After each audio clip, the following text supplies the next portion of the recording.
Yes, hello. Welcome back to what we are now provisionally calling LOUV LINE, my daily stream. Today, I'm going to teach you the secret weapon that both Candace Owens and Chris Hedges, both the far right and the far left, use to manipulate their audiences. And I'm going to show you how Star Trek, the original series, accidentally created the perfect blueprint for navigating today's media landscape.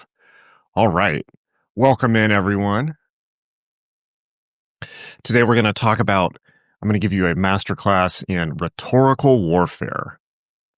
But of course, before we get started, make sure to please like. I know you hear this 18 times a day, but please go down there and click the like button, physically, manually click the subscribe button, and physically, manually click the notifications button, so that you can get a yes, hello from me every day.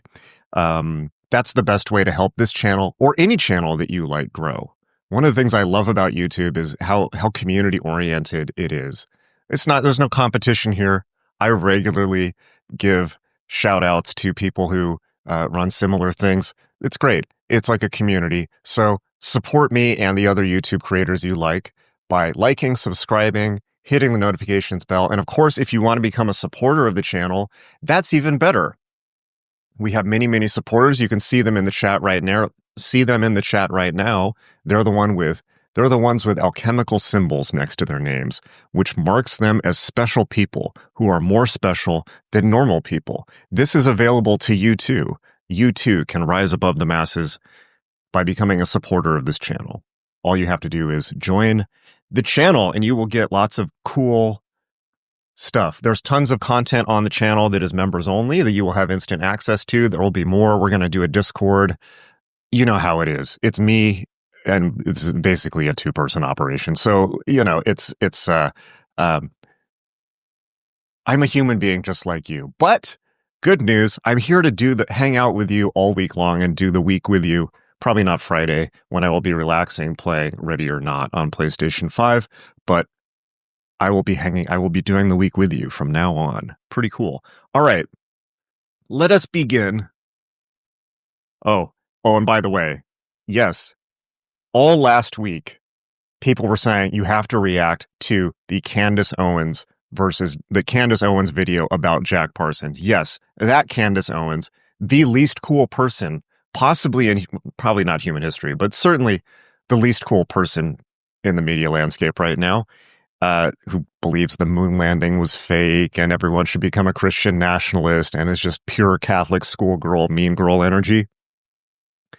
She did a video denouncing Jack Parsons, my hero and one of the coolest people, possibly the coolest person in world history, the avatar of our age, the spirit of our age, and a damn good example of what a magician should be.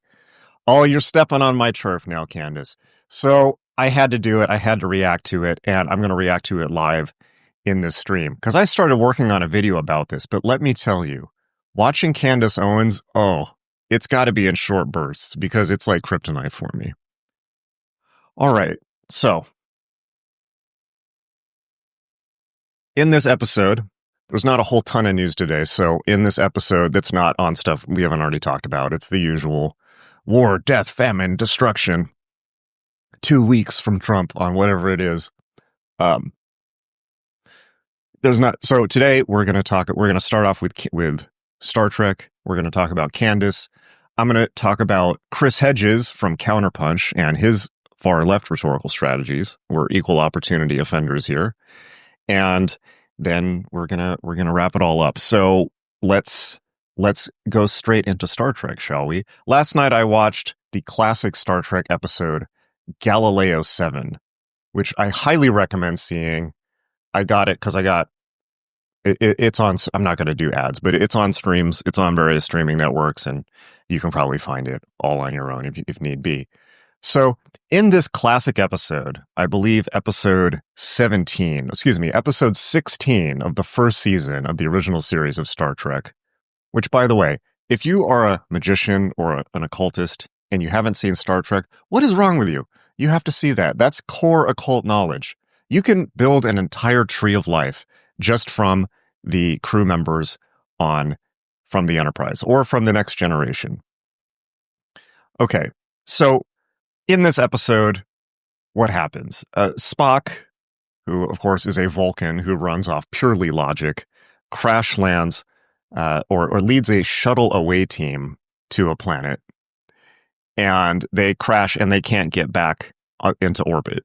Meanwhile, Captain Kirk is being hovered over by a Starfleet admiral that is demanding that he leave them on the planet. Meaning, it's up to Spock to save the day because he's the commanding officer. And what happens? He ends up in the same plight as all people who are rational, logical, perhaps neurodivergent, who are confronted with the slavering hordes of emotional normies. Yes, he proceeds to calmly and rationally attempt to reason his way out of the situation in a way that will result in the least amount of human suffering and least deaths possible. And what happens? These emotional ass normies just dog him the entire time. I'm going to give you an example. Why am I showing this? This is a great, great opportunity to talk about a critical concept in media literacy and life literacy that has been with Western civilization for multiple thousands of years. That's Aristotle's conception of logos, ethos, and pathos, as drawn from his work. So, this is Aristotle's view of rhetoric. What is rhetoric? Rhetoric is the attempt of people to manipulate your feelings and beliefs with speech. Rhetoric is a weapon. It is used on you every single day. You see it on TV. You see it on YouTube. You see it on my channel. You see it on Piers Morgan. We're all wizards here. The question is, who are you? What do you stand for? What do you believe in? And are you being manipulated by rhetoric? And we're going to examine Candace's rhetoric and also Chris Hedges. So rhetoric is the attempt to get somebody to do something purely with the structure of what you're saying, rather than, it's making a case for somebody to do something. And the Greek philosophers considered it one of the most dangerous weapons in the world, and they were correct about it, right? One of the most dangerous things in the world because it can be used to get you to do things that are completely against your self-interest, that are not logical, that make no sense. You can be manipulated purely on an emotional ground alone into doing things that are against your best interests. So Aristotle breaks down rhetoric into 3 parts. Very straightforward. Write them on an index card. Carry them in your wallet. You'll need these on a daily basis, most likely for the rest of your life. Number 1 is logos. Logos means logic. And of course, logos is perfectly represented in Star Trek with Mr. Spock in the original series and Data in The Next Generation. So logos is making a logical argument, right? We shouldn't do XYZ because XYZ will happen, and here's the data to back that up. On top of logos, however, we have pathos. Pathos is emotion. Look at these poor starving children. What are you going to do? That's pathos, right? It's a pure manipulation of emotion. And like 90, I don't know. I'm going to throw out random figures, but I'd say like 98% of the rhetoric you're exposed to on a daily basis is purely pathos. It's purely emotional. The thing about pathos we know now as well from neuroscience is it tends to shut down the more recently evolved parts of the brain, such as the prefrontal cortex, which is responsible for executive function and clear thinking. And because it can elicit a fear response or an equally strong emotional response, will now trap you back here in the lizard brain, the least of all part of the brain, aka the part that is involved with fight or flight. When's the last time you were being logical in a fight or flight situation? I will wait because the answer is never. And people know this. Politicians definitely know this. The Republicans used to be the only ones that knew this back in the George W. Bush years. But then when the Democrats got sick of losing, they decided they were also going to use some pathos. And hence the last 10 years of blithering fucking insanity, which thankfully is now coming to an end with the blissful and merciful end of the Colbert Show and The View. Thank Christ. All right. Finally, there is ethos, which is ethics and is concerned with actions and making a case based on past actions or leading to future actions. So, what would an example of this be? A defense attorney is saying, my client has been perfectly good for 20 years, and look at all these wonderful actions he's taken for the community and all this. And oh, yeah, he killed that one kid that one time, but he was off his meds. He'll be fine in the future. That would be an ethos type argument. Okay, we're going to primarily talk about logos and pathos in this. And of course, in the classic Star Trek, logos and pathos are symbolized perfectly by Mr. Spock for logos, and Captain Kirk for pathos. But Kirk isn't in this episode, so instead, barely. So the part of pathos is played by Dr. McCoy and three incredibly insufferable red shirt normies who perfectly, this is an episode about every time I post online. It really is. So let me just play you some actual clips. So this is right after they've crash landed. Spock assumes command because he's the ranking officer, and he begins to use logic to figure out how to get all of them out of the situation. And of course, logic demands that he make certain sacrifices. For instance, they're arguing about, for the first part of this episode, there's too much weight on the shuttle for them to get back out into orbit. So Spock concludes that they're going to have to leave at least one person behind. And of course, everyone goes insane. And they're like, how? You have no feelings. You have no emotion. What is wrong with you? Let me give you an example here. As we use virtually every piece of equipment aboard this craft in attaining orbit. You mean 3 of us must stay behind? Yes. And who is to choose? As commanding officer, the choice will be mine.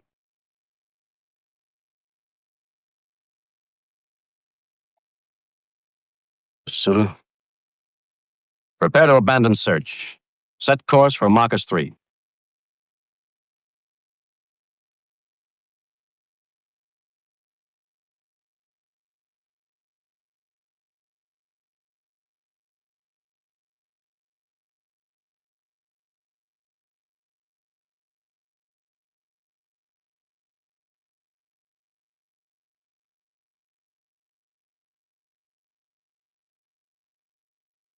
Every piece of equipment aboard this craft in attaining orbit. You mean 3 of us must stay behind? Yes. And who is to choose? As commanding officer, the choice will be mine.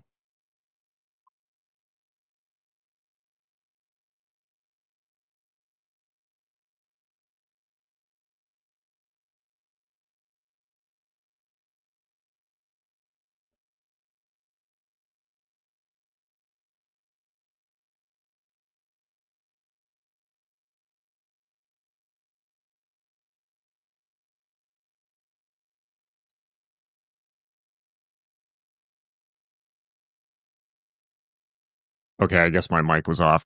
So basically what I was saying there is, so they land on the surface. They need to jettison some weight, 3 people, and the normies revolt against him. He's just trying to save everyone. Of course, the normies ignore him and take off, and of course they get killed by that horrible special effects monster. These effing people spend the entire rest of this episode saying, how could you, man? You have no heart. You have no emotion. What is wrong with you? And then, of course, what happens at the end? He saves all of them. He saves all of their lives. And then let's see how they respond to that. Mr. Spock, you're a stubborn man. Yes, sir.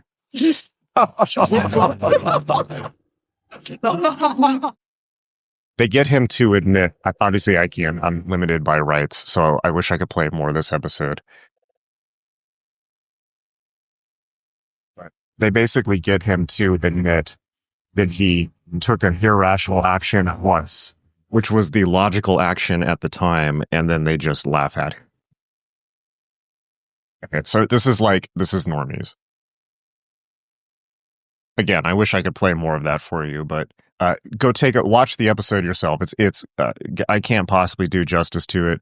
Galileo 7, it is episode 16 of season 1 of Star Trek, the original series.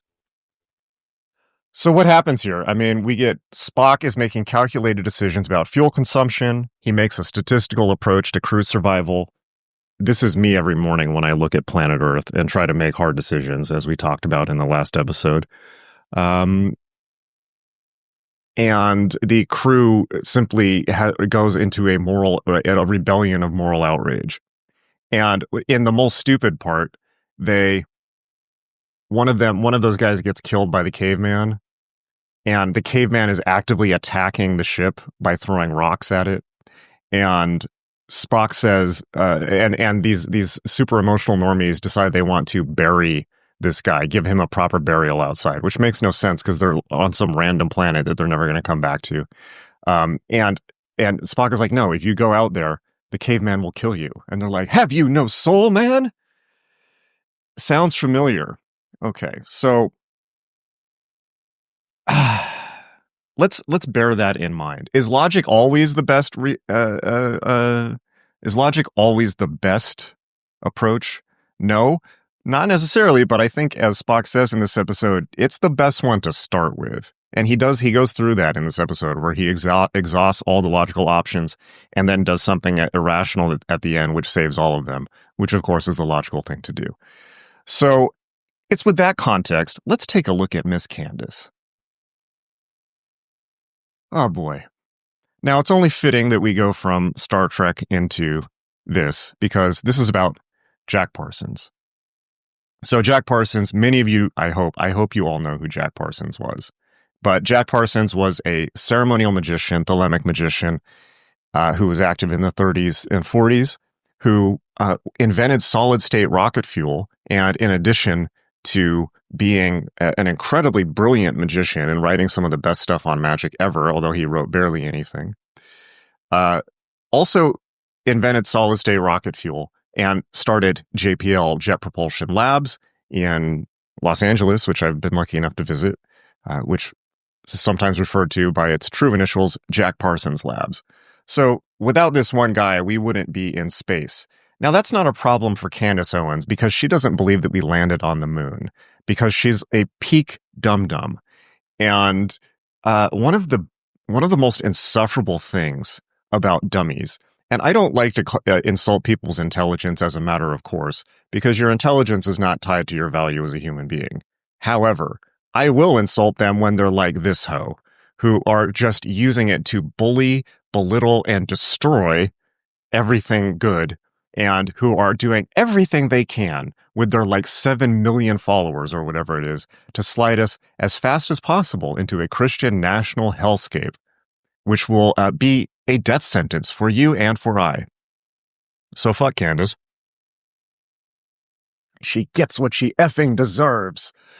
Let's take a look at what Candace has to say. Candace, of course, has been in the news recently for running a ridiculous 5-part series claiming that Brigitte Macron is a man. You know, it's like, you can criticize, there's so many things you can criticize the Macrons for. They are like ridiculously horrible politicians. But give me a break. It's like when people look at the 9/11 era, we have proven evidence that the United States falsified the weapons of mass destruction in Iraq. So if you want to criticize U.S. policy, great. It's all there for you. But instead they go into the Jews did 9/11 or whatever the hell it is. It's just like, be quiet. Stick to the facts. If you want to criticize power, great. We need more of that. Stick to the facts. Don't go hog wild into David Icke land, right? So, yeah, Bosch Foston, an artist I follow, posted on Twitter, leave it to Candace Owens to make the Macrons look sympathetic. Yeah, I don't think anyone else on Earth could do it. Okay, let's see what Candace has to say for herself.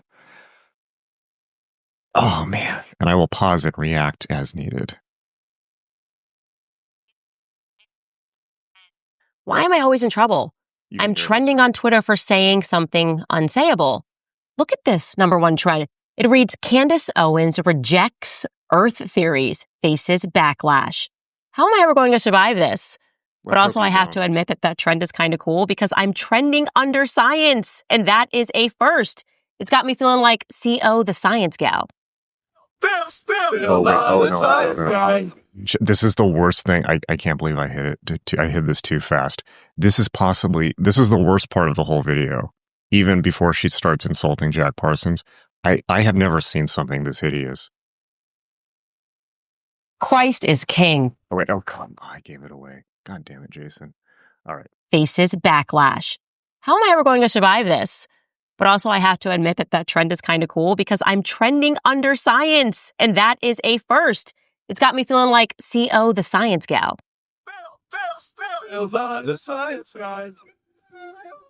Christ is king.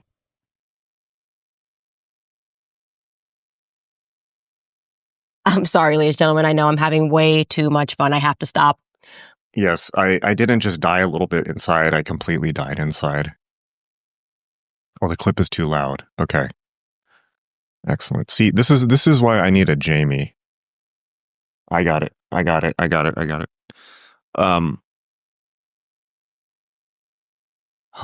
Candace. Oh yeah, in the comments we have lol, a Jew downplaying Israel's involvement in 9/11. Classic. So my policy when people say things like this is, I am not Jewish, but I'm happy to be Jewish if you want to be anti-Semitic to me. You know, it's like, great, you want to be anti-Semitic to me? I am a Jew. Fuck you. I am not actually Jewish, but give me a break. Yeah, that guy needs to be booted out of the chat, please. Okay, so let's continue on with Candace. And hopefully let me know about the audio. Plus, later on, we have Joe Biden's team. They have rolled out a second excuse for his debate performance. It turns out that it wasn't a cold after all. It was jet lag. Let's talk about that. And Kamala Harris is definitely going to get the black vote because she made an appearance at the beach. All right, so whenever I'm trending over something that's just not that big of a deal, I know that there's something the establishment wants to hide. It's called a media overreaction, and that always means that there's something that you've accidentally landed upon that they don't really want to be exposed. And this is sort of what happened when on Monday, I did this whole long episode about why I am now rejecting the cult of science. So many things that they've lied to us. The cult of science. Yeah. So Candace doesn't believe in science. She thinks it's a cult and that only Christ is king and people like this still exist. It's not just that people like this still exist. It's that she has 7 million followers. 7 million. About vaccines, birth control, people that are being injured, and we just accept everything the experts say, and we're sacrificing our own bodies. It just feels strange. It feels wrong. When you look further in the history, they just keep lying and getting away with it. What I said was that science has become So, of course, and we're going to see a lot more of this. They're lying and getting away with it. Who's they? Right? All scientists in all of history. One thing you need to understand about hypnosis, which is also used on you every day, is when people are speaking in vague generalities to you, it tends to induce trance. When they speak specifics to you, it tends to take you out of trance. So always ask yourself, all of them? How many? Which ones? When did they do this? How did they do this? These are meaningless statements. So, pathos. She's there getting you upset. a pagan faith. Yes, that's what I actually If science is a pagan faith, please sign me up. believe. And I said, if I don't get it from the Bible and I can't observe it with my own eyes, I don't stand it as the truth. Another example of a recent media overreaction, of course, was when Tucker sat down with Joe Rogan and he started talking about World War II and how we shouldn't have dropped nukes on, praying Christians. And they freaked out, like questioning the nuke thing is not allowed. And again, I thought, Tucker must be landing on some truth that they don't want exposed. And lately, Okay, so this is great. This is a classic. This isn't directly rhetoric. Actually, hold on one second. I gotta close the windows so that I'm not echoing.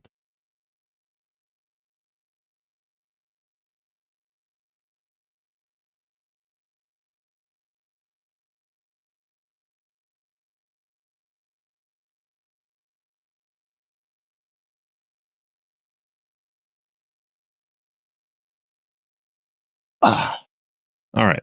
Okay. Hopefully that's a little bit better.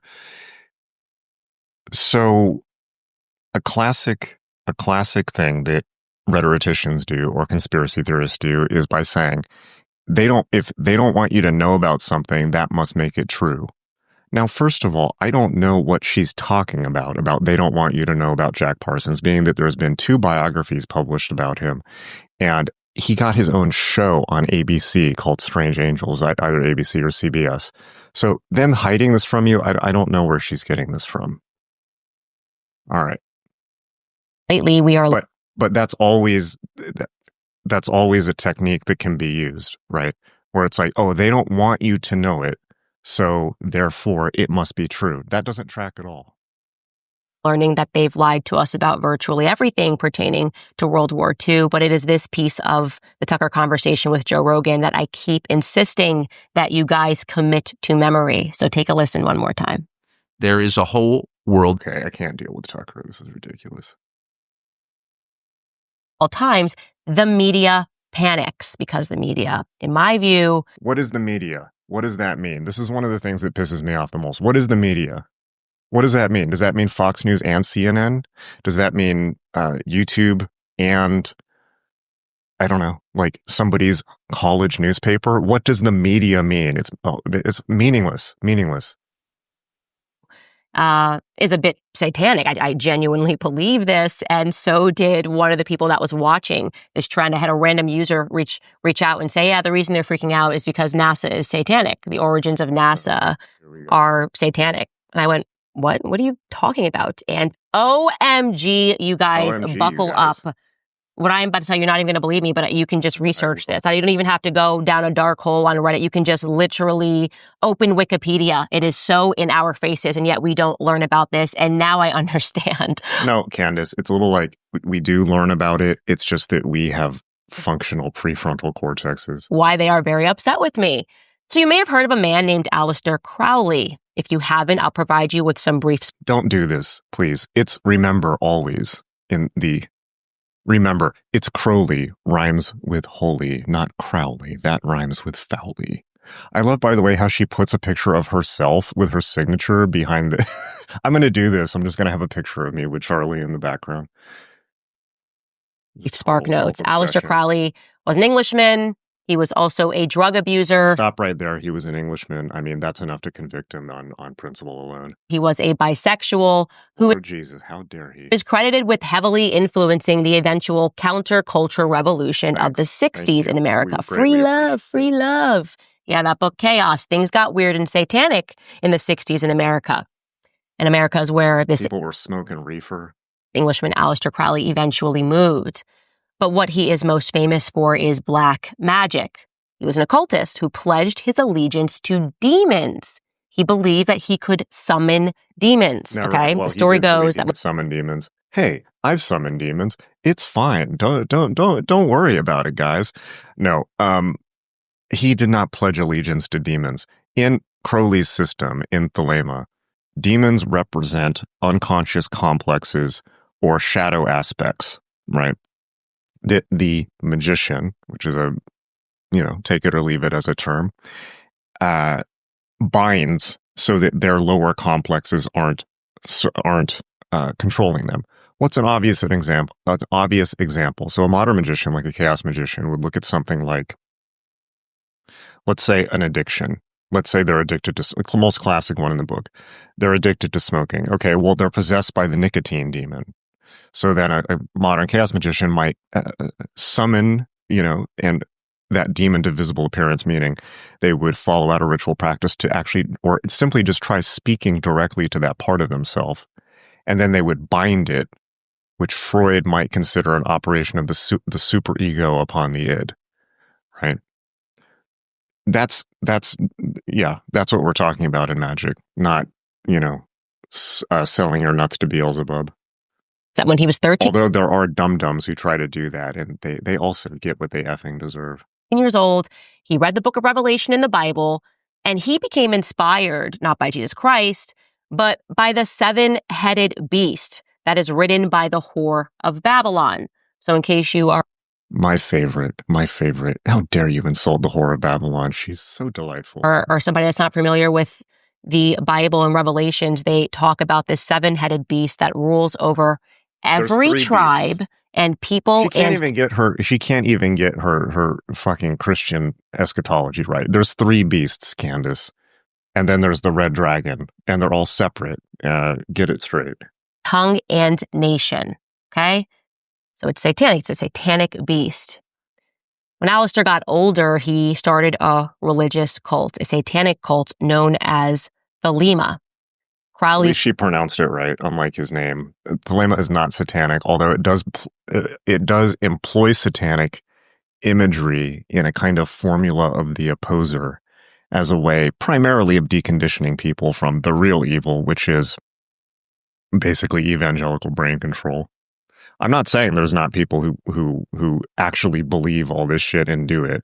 I'm just saying they also are dum-dums. And Crowley and Parsons, whatever you could say about them, were not stupid.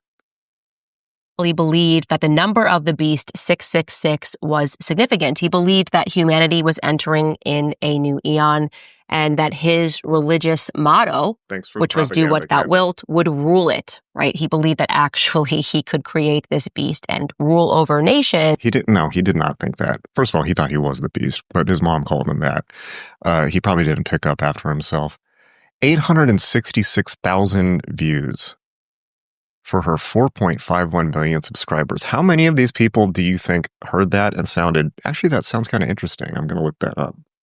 And by practicing rituals. He routinely practiced sex rituals. He believed in masochistic and sadistic sex, believed in free love, and he was very much connected to the elite in America. He was just openly... Whoa. How, okay, this, I'll give you the drugs, okay, but connected to the elite in America, what is she talking about? He came to America, he came to Detroit in the early part of the 20th century. Parsons was American, but Crowley was basically in England and had no pull in America. So I'm not quite sure what she's talking about. Publishing articles for Vanity Fair because he was best friends with their editor, and many of the elite in our society were his followers and believers. A Satanist. This is a fact. Well, he was an MI6 agent, but every time you freeze frame Candace, by the way, it's perfect. Okay, so who? Give us names, Candace. You can look this up. Okay. Well, one such follower was a man named Jack Parsons. Okay, Jack Parsons was not America's elite. Jack Parsons was, Parsons was a high school educated, or I believe high school dropout, who was self-employed in a chemical factory and was a self-taught autodidact scientific genius who was obsessed with science fiction and rocketry at a time when neither were taken seriously at all. They were both nerd pursuits, and it was largely considered that rocketry was a fool's pursuit, much like the early Wright brothers, and their project to fly was considered a fool's pursuit. But he was smart enough that he got the attention of actual Caltech scientists, and they together formed a team to invent essentially rocketry. But elite... Another wealthy young man. And here's what you should know about... Also not particularly wealthy. His parents were wealthy growing up, but his dad went bankrupt as a teenager. His family went bankrupt, and then I believe he was raised... his father, I think, left or something like that. He was raised fatherless. So not exactly wealthy. This time period. Before Jack Parsons enters the scene in America, the scientific consensus was that we would never enter space, that was an impossibility. But this rich kid who also... Wait. Okay. I can't... happened to be an occultist and who also would perform sex rituals and blood sacrifice to summon demons. There was no blood sacrifice. Sex rituals, yes, but I mean, hey, you got to have a hobby, right?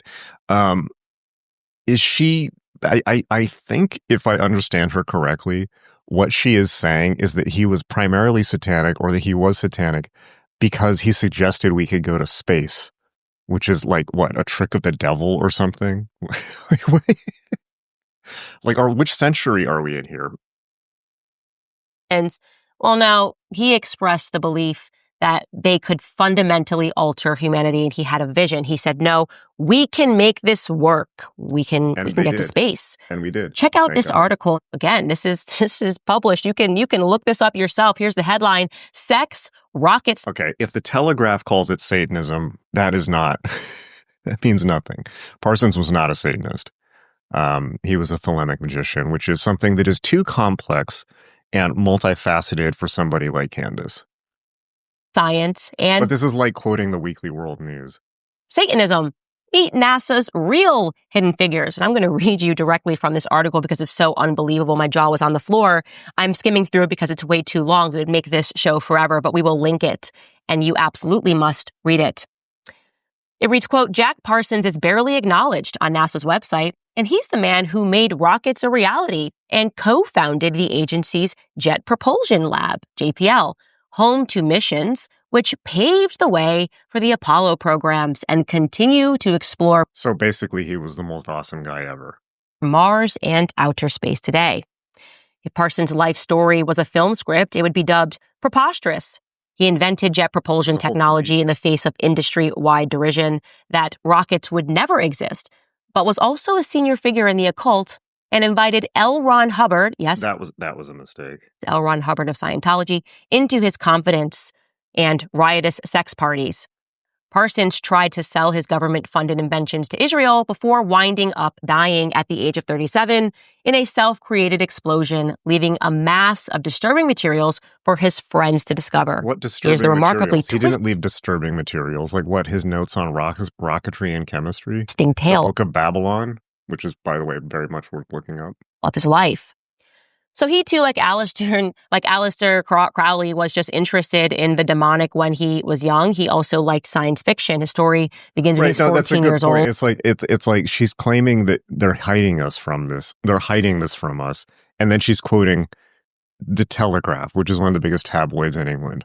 It's like there was a TV show about this, Candace. And as a fan of science fiction, he decides to begin experiments that would eventually shape his life with his school friend named Edward Foreman. The pair took to playing with rockets in Parsons' back garden and soon created their own solid-fueled rockets. It was here that Jack would begin to link science with Satanism. Parsons later claimed he first summoned the devil at age 13 in a... That's true. That's true. But he was 13 and had an overactive imagination. Terrifying experience. Jack and Ed would later attend and then drop out of college. In 1936, they met a 22-year-old Frank Molina, who was a grad student who shared their passion for defying gravity. When Parsons and Molina met, their enthusiasm for rocketry and space travel bonded them like a Masonic handshake, one writer says. I'm sure it did. Molina helped by getting their research funded by Caltech, and their experiments were quite dangerous. There were a lot of explosions. Yeah, it's rocketry. And so he and his friends became known as the Suicide Squad. They decided to move their experiments into the desert, and this part is just amazing. I'm going to read you a direct quotation here. Once again, Jack's fascinations with the occult and rocketry collided. In the desert lands outside of Caltech, there is a former river channel called Arroyo Seco. It is flanked on both sides by rock, one of which is called Devil's Gate, thanks to its shape of a horned head. Some locals believed the mouth of Arroyo Seco was a portal to other dimensions. But for Parsons, the area had two uses. He tested rockets there, but years later, he would return to conduct ceremonies and rituals with other occultists in the same spot. So that's by not golly, exactly guys, true. what then happened? And I did see the comment about not pausing it too much, so I'll watch that. But that part is not true. He did rituals out in the Mojave Desert, not at the Arroyo Seco. What he did do is read Crowley's Hymn to Pan prior to rocket launches, which is pretty cool, being that Pan is essentially a symbol of, shall we say, male sexuality, right? And Parsons, like a good Freudian, very much connected the on a macrocosmic level, the shooting of rockets into space with more microcosmic acts, shall we say. Happens is that on Halloween of all nights in 1936, they have a scientific breakthrough after they accidentally set fire to the oxygen line. I'm sorry, I have to pause this. She just said that because they had a scientific breakthrough in going to the moon on Halloween, it is therefore scientific. Yeah, this is the level of fucking dum-dum we are dealing with here. 4.5 million viewers. Are 4.5 million people watching me or, science YouTubers like Sabine Hausenfelder? I'm not one of them, obviously, but no, they're watching this fucking drivel, which is simply using pathos to appeal to their emotions and their pre-existing prejudices to rile them up so that Candace can get views. Now, again, Candace doesn't believe that we landed on the moon. She thinks that Brigitte Macron was a man. But as the early muckraking journalist, God damn, I can't blanked on his name. I'm thinking Horatio Alger, but no, I'm very embarrassed about this. As an early H.L. Mencken, as H.L. Mencken said, no one ever went broke underestimating the intelligence of the American public. Line of their small rocket motor. And although it didn't launch, Melita and his team were enthused. They said this test was successful.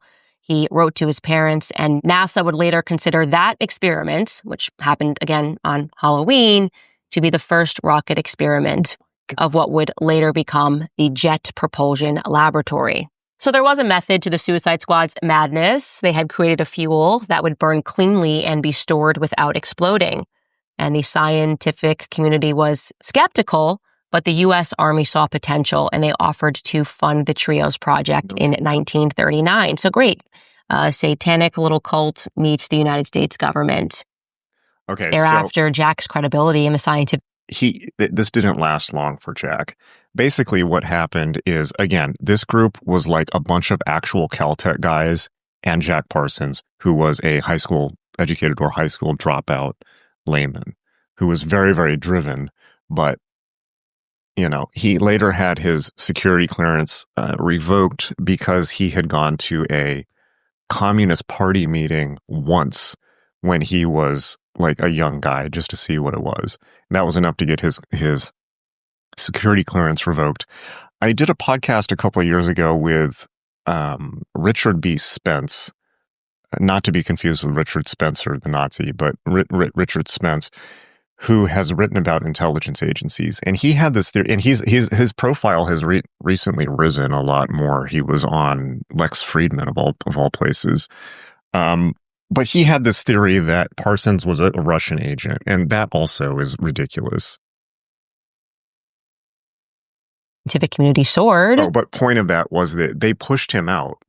Like, as soon as this became an actual thing, as soon as it actually became Jet Propulsion Labs and not Jack Parsons' crazy rocketry experiment in the canyon, he was pushed out, right? And this happens, right? They didn't want to deal with him, so there you have it. It wasn't a cult merging with NASA, and so did his interest in the supernatural and the demonic. He was taken to a meeting of OTO, which stands for the Order of Templi Orientis, an occult society in Los Angeles in 1939, and he became fully engrossed. If you're wondering what OTO is, it was a group that was formed by and followed the teachings of Aleister Crowley. Again, the heroin-addicted sexual deviant and occultist who was considered the wickedest man in the world by the press in his native England. Parsons went from just reading Crowley's writings to becoming the Beast 666's pen pal. Within a few years, Crowley considered Parsons his American protege. Parsons was barely in his mid-20s, and he was not at all concerned with keeping his personal and professional proclivities separate. The article tells us that the California Tech ran stories at the time that reported that he chanted Crowley's hymn before he lit his rockets. They're just chanting satanic, demonic hymns before they lit these rockets, guys. This is not a joke. This is not a test. This is history that is hiding right under your nose. What are you talking about hiding? By 1941, Just He because and you're his wife, stupid Helen, and you just found out about this doesn't mean that everyone else doesn't already know about this, Candace. they had married 5 years earlier, were indicted into what was known as the Agape Lodge, which was a branch of the church which practiced Crowley's religion of thelemic magic. Then they came into money. They founded the Aerojet Engineering Corporation, which became the world's largest manufacturer of rockets and propellants. And within 20 years, it had become a $700 million a year business. Parsons was the vice president. A year later, he co-founded the Jet Propulsion Laboratory. Now that he's rich, what are you going to do? What are you going to do? You've got government contacts, you've got money, you're having sex rituals. Well, he just is going to make the whole demonic sex rituals bigger because obviously it has led to success, summoning demons, believing in Satan. Thank you. What he did next was he took out a lease on a mansion in Pasadena's Millionaires Row on Orange Grove Avenue and invited fellow Thelemites to live communally in what was known as the parsonage. This is really kind of the earliest iteration of a hippie commune, if you ask me. You can blame them for this, for being goddamn hippies. I'll take that criticism, Candace. And of course, if you've read that book, Chaos, you just are going, OMG, Candace. So what did they do at the parsonage? Well, the parsonage had 10 bedrooms, but its greatest asset, for Parsons at least, according to this article, was its additional 3-bedroom coach house, which became an Agape Lodge. The commune was self-sufficient, maintaining allotments and livestock to eat and use for blood rituals. Those were the tame events. The blood rituals were the tame events that unfolded at the parsonage. The residents of the Orange Grove made frequent complaints to the police about loud music, drug taking, and the naked pregnant women that were dancing through fire in the garden. This is totally normal stuff, guys. It's just, California, coming up with NASA and jet propulsion, you sometimes got to have a naked pregnant woman dancing in the garden through fire. Called California. Parsons would greet people at the door with a live steak wrapped around his shoulders. And when the police would turn up, he would tell them, hey, look, I'm a Caltech scientist. There's no trouble going on here. I'm connected. I'm connected to the government. I've got money. You leave me alone. And I guess they just left him alone. No, they didn't. Somehow this is going to get creepier, guys, because in the mid-40s. What are you talking about, Candace? Parsons was under FBI investigation that entire time. There were articles published in the local press basically claiming that they were up to all this stuff. And a lot of what she's quoting is, again, just like with Crowley, tabloid press stuff. But the FBI was actively hounding and harassing him. And at least his widow, Marjorie Cameron, thought that they were involved in his death. So, and part of that was the fact that he was a suspected communist sympathizer, which he wasn't, but he'd been to this meeting prior. So, no, none of what she's saying is factually accurate, but she's depending on her use of, for her audience, let's say, nuclear words, right? For a right-wing audience, saying satanic, it's like they'll believe Monster Energy drink is satanic because there's the M looks like 3 Hebrew vowels, which have the enumeration 6, which is ridiculous. All you have to do is intimate a little bit of sulfur and brimstone, and it's a nuclear word for these people. Much like for the left, the word genocide is a nuclear word, right? So none of what she's saying is correct. It's, again, she's like taking the bare minimum of what happened and then spinning it into like a Jehovah's Witnesses. Like Candace, you know who Candace Owens is? Candace is the person in the neighborhood where you take your kids to trick or treat and she gives them like Jehovah's Witness pamphlets. That's who Candace is. No fun.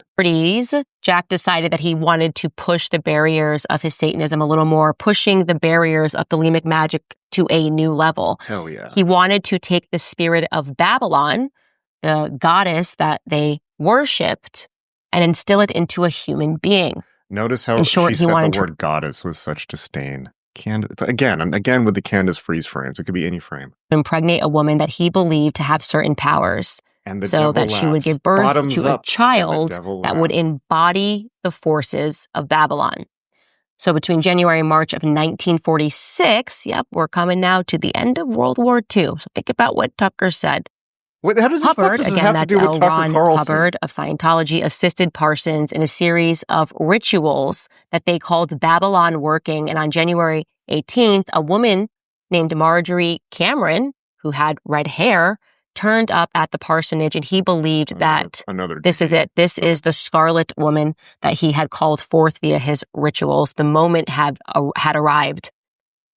"It is done," Parsons told Hubbard. "I returned home and found a young woman answering the requirements waiting for me. I thought I had the most morbid imaginations, but it seems I have not." You're wondering who... You too can use magic to get a girlfriend. Young lads. Go to magick.me, magick.me, and you too can learn the arcane arts of summoning a GF. That redheaded woman was. She was a woman that had been recently discharged from the Navy. She had a free spirit. She happened to have red hair. She was happy to have sex with Parsons because, again, they promoted free love. Hubbard was then promoted to a position of high priesthood mere weeks after being exposed to the Thelemic black magic. Exactly. And he incanted rite and ritual. Some of it he did completely off of the cuff. What was the result? Well, afterwards, on March 6th, Parsons wrote enthusiastically to Aleister Crowley. He wrote, quote, "I can hardly tell you or decide how much I want to write. I am under command of extreme secrecy. I have had the most important, devastating experience of my life." Crowley responded to him, writing, quote, "You have me completely puzzled by your remark. I thought I had the most morbid imagination, but it seems I have not. I cannot form the slightest idea what you can possibly mean." Well, what Parsons meant was he had created a moon child. That's what they were trying to create, a moon child as their final experiment, creating a child of Babylon. The ending of the story, by the way, which we're coming to, gets a little bit shady. I'm pretty sure that that's a rumor that Kenneth Anger spread. It's just like there's so many rumors in the occult were just spread by like Kenneth Anger. It was just like this spiteful gay dude. Just like he tried to kill Marjorie Cameron. The director, Kenneth Anger, once lived with Marjorie Cameron and tried to kill her by closing all the windows and turning the gas on and then leaving. And apparently he used to do this everywhere he went, like in every apartment he lived in. Worst roommate ever. It's like there's so much of this stuff is just like spiteful, just how can I say this politely? Just spiteful, invective nonsense from Kenneth Anger. They say that apparently after all of that, after impregnating this woman, after chanting after the sex rituals, after driving this woman forth, that she agreed to have an abortion. Candace. Parsons then came under the investigation of the FBI. They believe that he had been planning to give his rocket plans to the newly founded Israeli government in exchange for admission to the country and the chance of a new life abroad. Yeah, the FBI Then he died rather mysteriously, Jack Parsons, in an explosion. Some claim he was suicided. Some claim that it was an accident. Some claim that he never died and actually he just disappeared. Honestly, we'll never know. We don't need to peddle in conspiracy theory because in this story, truth is stranger than fiction. There you have it, guys. That's the origins of NASA and the program, the Jet Propulsion Program, we're going to make it to space mission. But don't worry. It would be totally crazy for you guys to think that Satan worshipers are still involved in NASA. Obviously, after it got... Okay, so note the logical leap, right? Where it's like, this one thing happened. So first of all, presuming he's a Satan worshiper, he wasn't. Therefore, NASA must now be full of Satanists, just because this one guy in the 40s who was not a Satanist was briefly involved before being pushed out because he had no professional credentials and died at 37, having his security clearance revoked, basically having been fucked over by everyone in his life because he was a little bit too trusting and open, to say the very least, right? Whether that's his business partners, whether that's the U.S. government, whether that's L. Ron Hubbard. Parsons' true mistake was trusting L. Ron Hubbard. That's probably the worst mistake he ever made. There are many criticisms you can make of Parsons. He was naive. He was emotional and prone to fits of emotion that were immature. He abused drugs way too much. In fact, I'm pretty sure, there are lots of conspiracy theories around Parsons' death. I think the most likely story, what he was doing is he was making fulminate of mercury in his lab, in his in his house, wherever he was living with Marjorie Cameron at the time. And fulminated mercury is explosive if it's moved, and it slipped out of his hand and blew him up.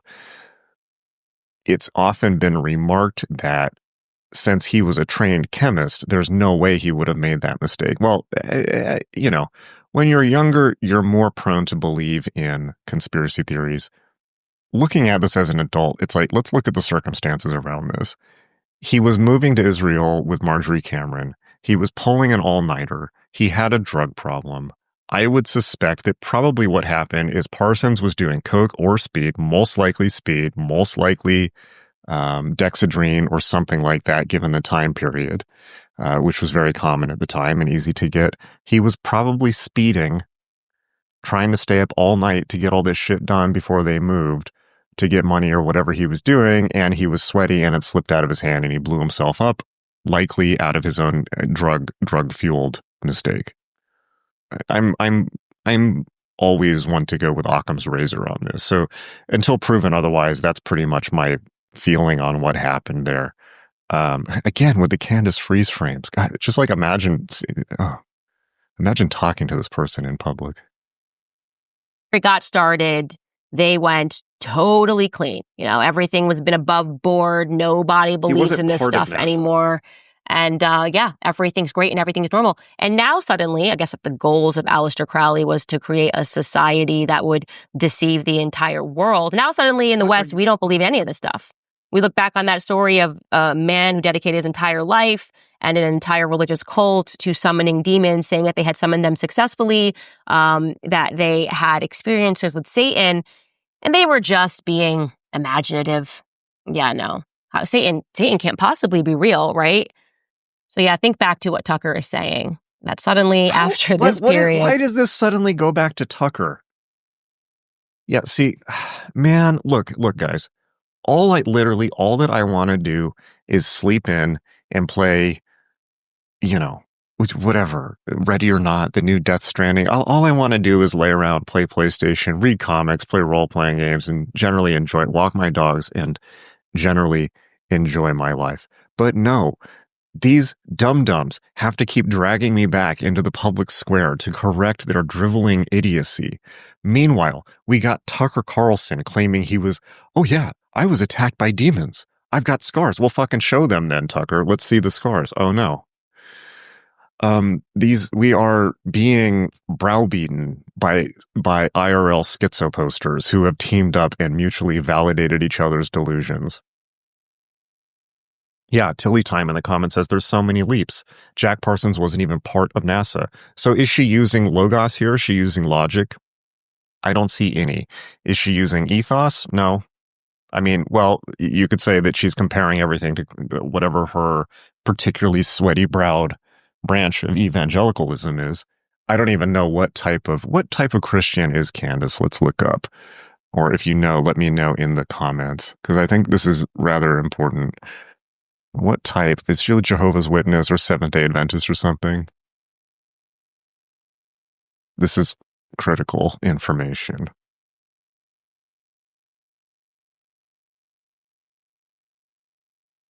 Okay, we got volume difference. Oh man. Okay, well, we're done with the video. Oh, she's a Roman Catholic, but she converted she only converted last year. Okay, so so that doesn't count. She was a Reformed Evangelical Protestant. What are Reformed Evangelical Protestants? She's a Calvinist. She's a Calvinist. This explains a few things. I'm just going to read this to you. Reformed Evangelical Protestants are Christians who adhere to the theological traditions of the Protestant Reformation, particularly those rooted in the teachings of John Calvin, probably one of the cruelest theologian thinkers of all time. Here's a concise breakdown. Reformed, this refers to the theological tradition emphasizing God's sovereignty. Let me just give you the too long didn't read. Basically, the deal with Calvinists, they were the most extreme branch of Protestants, or possibly with the exception of Presbyterians at the time. Yeah, basically Calvin's theological view was predestination. Calvinism is the idea that God has already decided prior to your birth whether you will be saved or not. Right? So it's already been decided whether you can be saved or not. So if you're already damned, there's nothing you can do about it. You're fucked. Right? But in addition to this,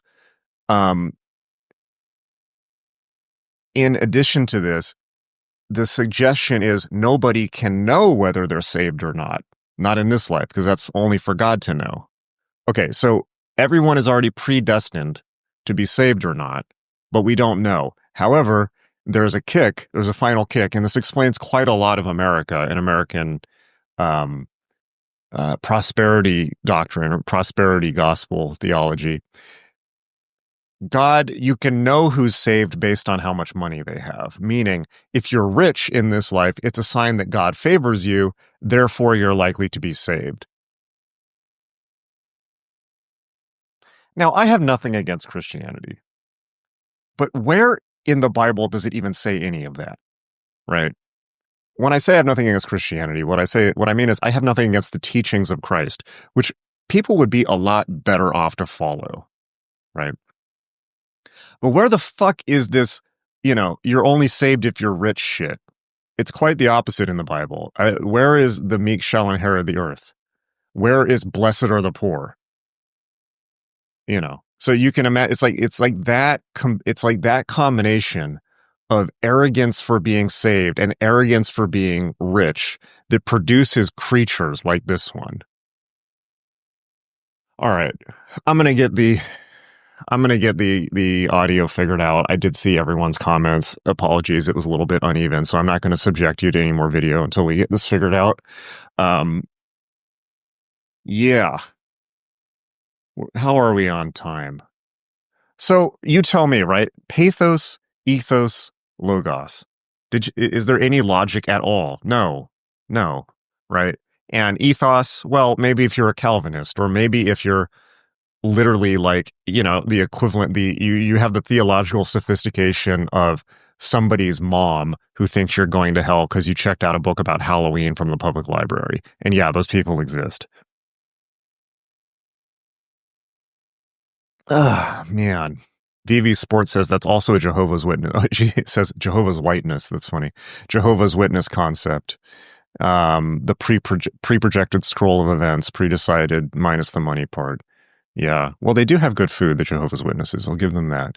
They're very healthy. What can I say here? All right, let's take another look. I'm not going to read this whole article, but let's go to the other side of the spectrum. We had far right there. Candace Owens is not far right, but she's on the right. And unfortunately, she's not far right. She's more, what I mean by that is not that she should be far right, but that she's pretty indicative of majority mainstream evangelical opinion in the U.S. That should terrify you. If you wonder why, it's like half of the time I spend on this channel is like, you need to worry about the evangelicals, and even more, you need to worry about Islam because these people are coming to kill you. Okay. Counterpunch, the Gaza Riviera, Chris Hedges. So Chris Hedges, many of you may know, particularly if you're on the left. Again, I'm not telling you to take some political side. I'm just trying to teach some critical thinking and looking at it from both sides of the aisle. Chris Hedges is a communist Marxist Lutheran. He's also religious, which is interesting. Lutheran minister who has been a journalist and writer on a storied writer of the international left for multiple decades. He has also worked for Russia Today consistently. He had a consistent show on RT and has consistently made statements that, you can look this up on Grok, he's consistently downplayed Russian aggression in the Ukraine, right? So this article is him saying that a genocide is occurring in Gaza. I'm not saying this whether to argue that one way or another. We're just going to look at his rhetorical strategies, but I want you to bear in mind ahead of time that as harsh as this is, he is very soft on Russia, who is consistently massacring Ukrainian civilians.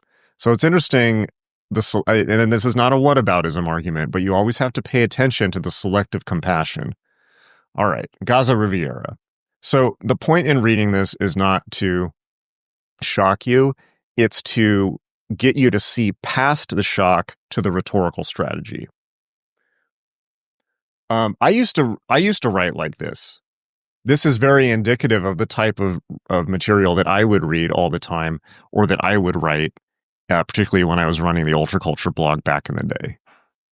Let's just take a look at the first. We'll just look at the first paragraph, okay? Israelis do not see the images of skeletal corpses of Palestinian children who they have starved to death as a curse. Okay, let's just break down that first sentence. Israelis. Okay, so he says all Israelis. He's already making a blanket global statement. All Israelis. Now, this is already falsifiable because there is a huge protest movement in Israel. There's a large left in Israel that is very much against the war and very much against Netanyahu's policies, and very much against particularly the statements of far-right members of the Israeli cabinet, like Smotrich or Ben-Gvir, or this recent guy who just said that Gaza should be nuked. Like, there's a lot of people upset about that in Israel, okay? Okay, skeletal corpses. Okay, so first of all, the images are not of corpses. They're of people who are starving, okay, or alleged to be starving, of Palestinian children who they have starved to death. Okay, so if we say, do not see the images of skeletal corpses of Palestinian children, if you go to the Times of Israel, the #1 paper in Israel, they're showing all the same images they're showing in the New York Times. Okay? So, I don't see that. As a, whoops. Okay. Who okay, but next, skeletal corpses of Palestinian children, who they have starved to death. All of Israel? All of Israel.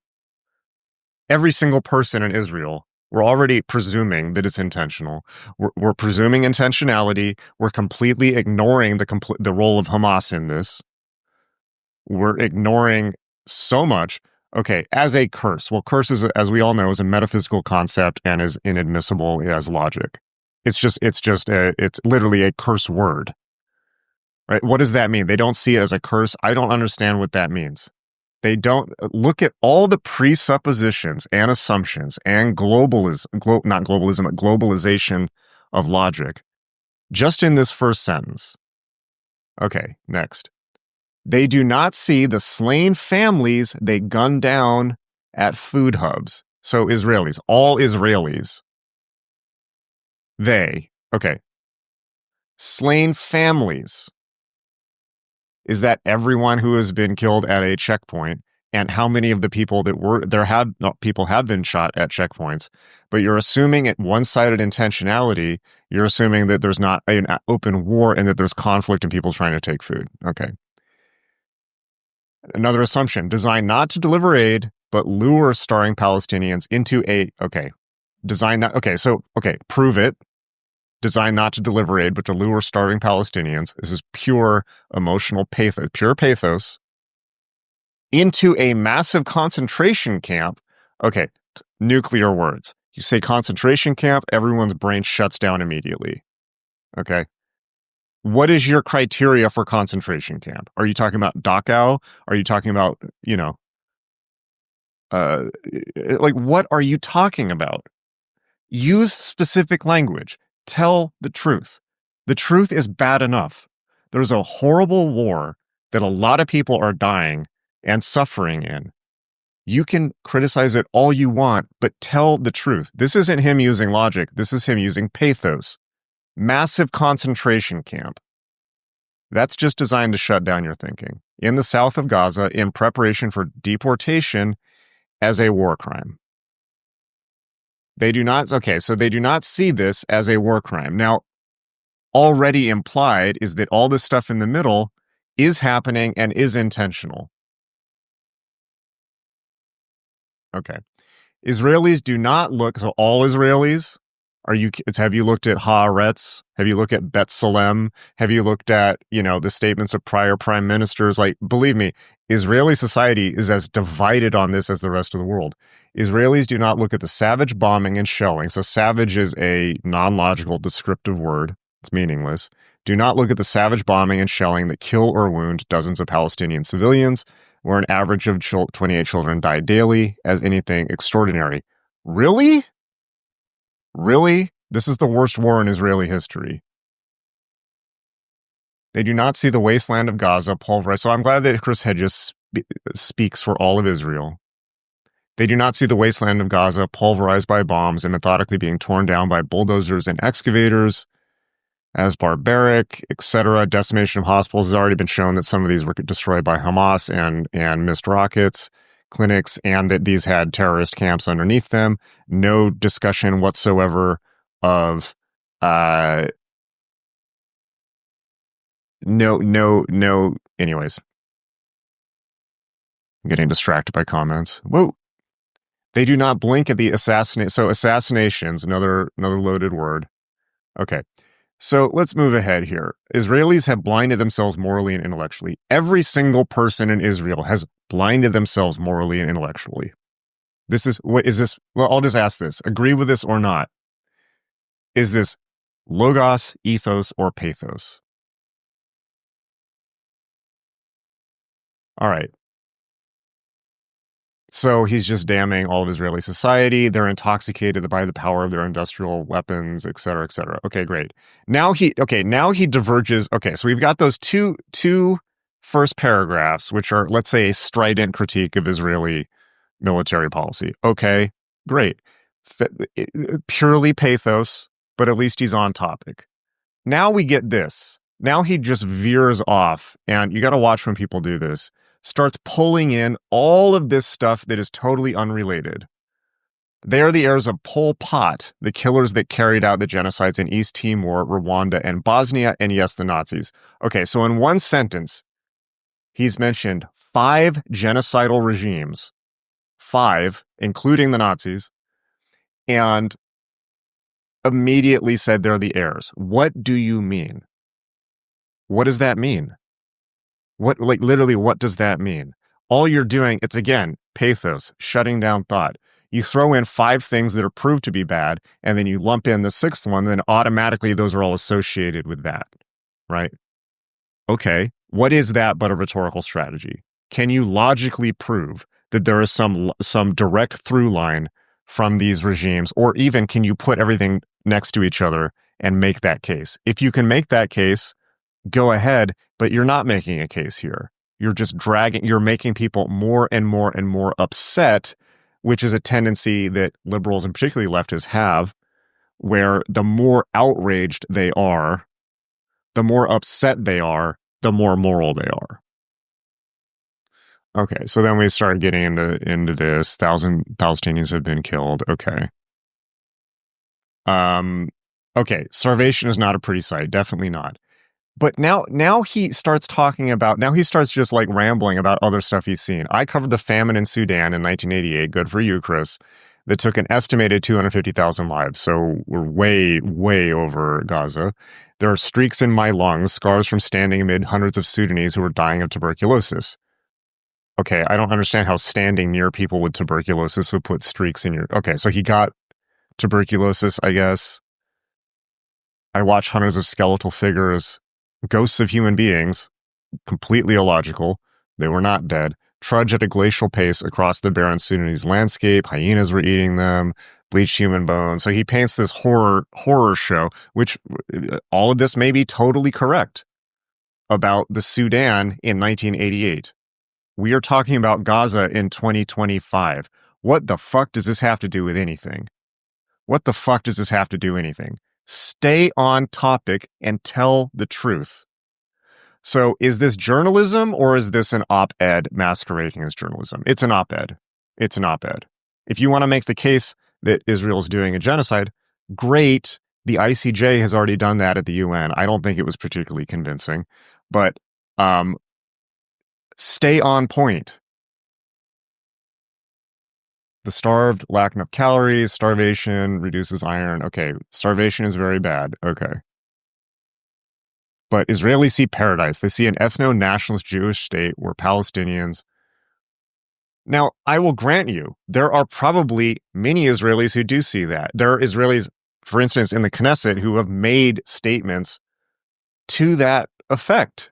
right? They see an ethno-nationalist Jewish state where Palestinians whose land they stole and occupied and whose people they have subjugated and forced into, okay, blah, blah, blah. You can look at the statements of Ben-Gvir, Smotrich, and this new guy that I can't remember his name. And yeah, they're hard to argue against, right? Or rather, they're hard to argue for. However, none of those people have active command over the IDF. None of those people have real decision-making power other than the fact that they can leave the government. Those are three people. What Chris Hedges is doing is globalizing. He's doing the same thing that anti-Semites all over the world are doing and have always done, which is globalizing the statements and actions of a few people to the entire group. That is the essence of everything that the left claims to be against these days. Okay, so